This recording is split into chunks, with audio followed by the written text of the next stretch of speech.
1, 2.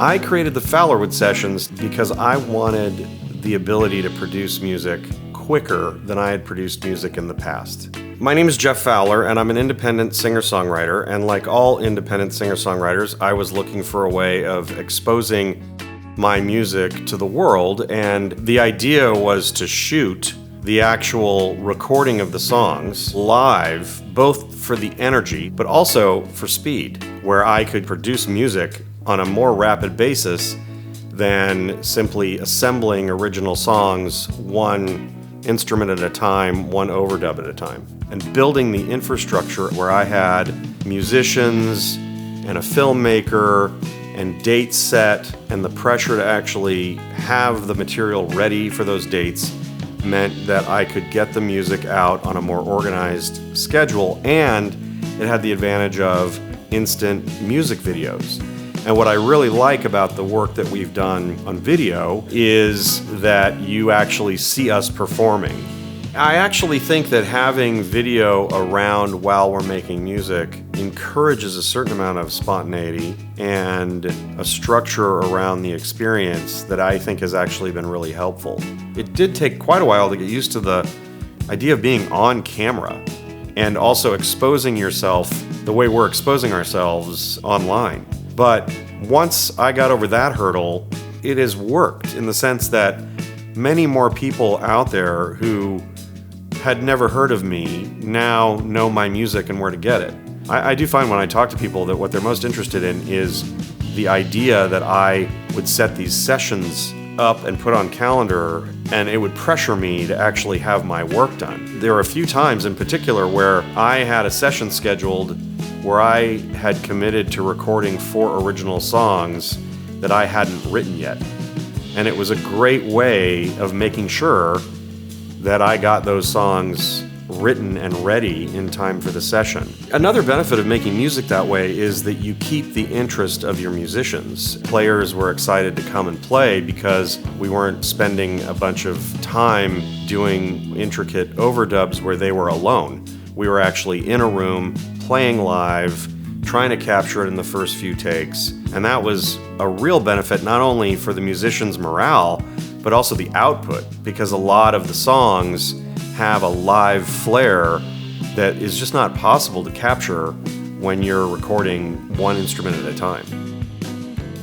What I enjoy the most about Fowlerwood sessions, everyone's love for music is very infectious. I think that passion shows in the final product. Being able to get in a room with guys and record in this manner is rare this day and age. To get to do it, it's a bit like my childhood fantasy of getting in a room with guys and doing takes. And the level of players is just stellar, so that's really a treat every time. Musicians are rediscovering how to make a record without a click, without anything. You get in a room and you play together and you create together. This is a live band.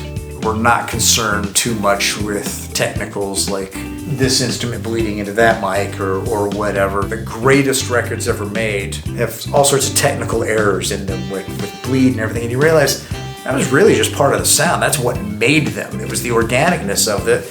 It was the imperfections, and the less sterile you get, the more honest of a record you get. The environment here is different. It's like almost purpose built for what we're trying to do. Like, it's a comfortable hang. We know how to navigate the house. We've been doing so many things. We know what it sounds like in here. It's just a comfortable space. You're making these songs, you're hanging out with your friends, you're doing the thing. And I think the space is a big part of that.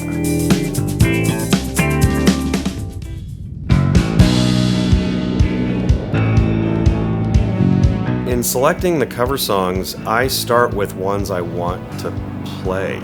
Like, if suddenly you have the opportunity as a musician to play certain covers and the world's kind of your oyster, suddenly I'm like, oh wow, I want to sing Christopher Cross, I want to sing Steely Dan, I want to try all these songs that I grew up loving. And so the first criteria of doing a cover song is something that I have always dreamed of performing. And then there's the practicality of like, how are we going to produce these songs, and can we do something with them given the limits of our band? And of course we have brought in a horn section in some instances. For the most part though, I was looking to try to stick within the confines of our band, and that also was fun because it led us to coming up with different types of arrangements that were specific to what we could do. And so another criteria was like, could we come up with something that's interesting or a different perspective on the song that would make it worth watching and listening to, even though we are not, you know, the same size band and have the same number of people working on it.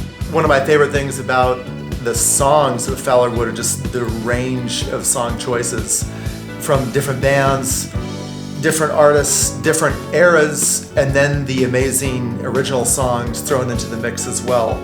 They kind of pull from these different eras and different styles and the original songs. So you kind of have everything in the collection of Fowlerwood songs. So, and your name is?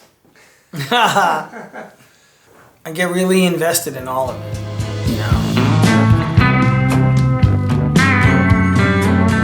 Covers, the ones that we flip, the remakes, the duo stuff, the Christmas stuff, the stuff when we get goofy. But mostly, I'm partial to the original stuff. You know, when we're co-writing and we get to use really ambitious chord changes a lot of the time. When you do that, you feel like you're like making real art. Like you feel like making something like worthwhile, you know.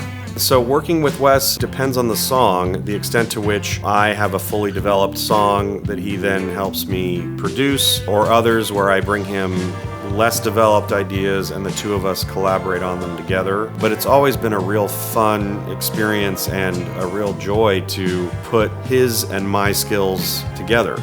We tend to rely on each other for different aspects of the production. It's a true collaboration. You know, he and I have been doing this for a really long time. And we've also always had similar musical tastes. So as a result, there's a language that we've been able to speak for what we're looking to achieve.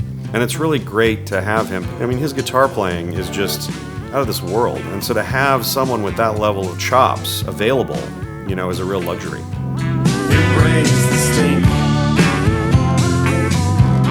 Embrace the stink.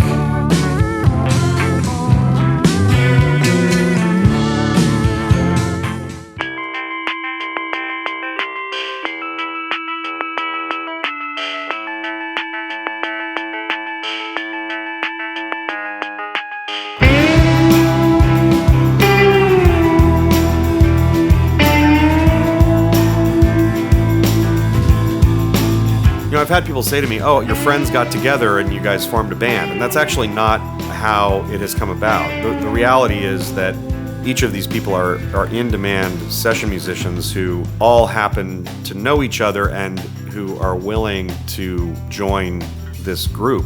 You and I and Wes have been friends for a very long time. You know, we've pulled Ryan in from, you know, our other spheres, and Jon the same way. And it's like a comfortable thing. It's fun to come here. It's a great space. You know, you've created a really cool thing in your home that we can come and flip it and do this and then be able to play music all day long. Like, that's kind of a rad thing, and you don't really see that. There's an obvious chemistry.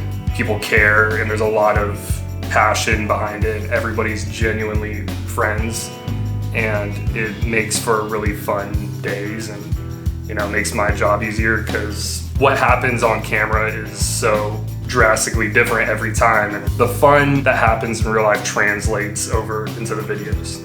It's an amazing group of people, and we have a great time, and there's always some funny thing going on amongst the seriousness of creating the music, and we have a blast. That's one of the greatest groups of people I've ever worked with. Great guys. I mean, I heard Ryan talking about it. It's a blast to come. All of us really love to come and work with Jeff, and it's always a blast. I keep calling back these guys because they have become dear friends and I love them. I just think they're so fun, and there's a chemistry with them that is organic that I think shows up in the music.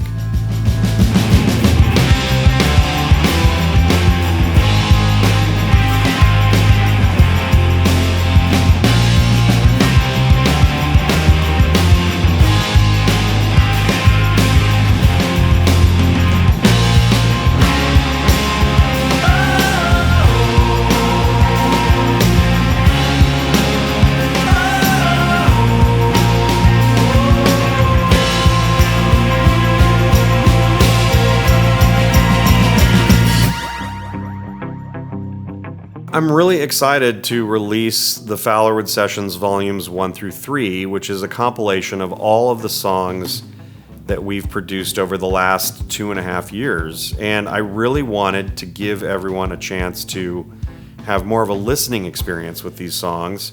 They're basically in order of how we produce them, and they do show our evolution. And then I had the decision to make of whether to mix covers with originals or do separate albums with originals and covers. And I decided to mix them because it was useful to hear from start to finish the order that we actually produced them in, because I think the order did influence the way we produce stuff. I really hope that what the videos show is how much fun music is. Whether you're an aspiring musician or a full-time musician or someone who just loves music, that the videos will inspire more love for music. That has certainly been the case for me. That creating the Fowlerwood Sessions and the songs and doing the covers has all just propelled me even more passionately into music. I hope that that translates in the videos and that people appreciate and enjoy the music itself. I also hope that by doing some of the covers, that someone might discover a band that they didn't know of before. I am proud to give you Fowlerwood Sessions Volumes 1 through 3.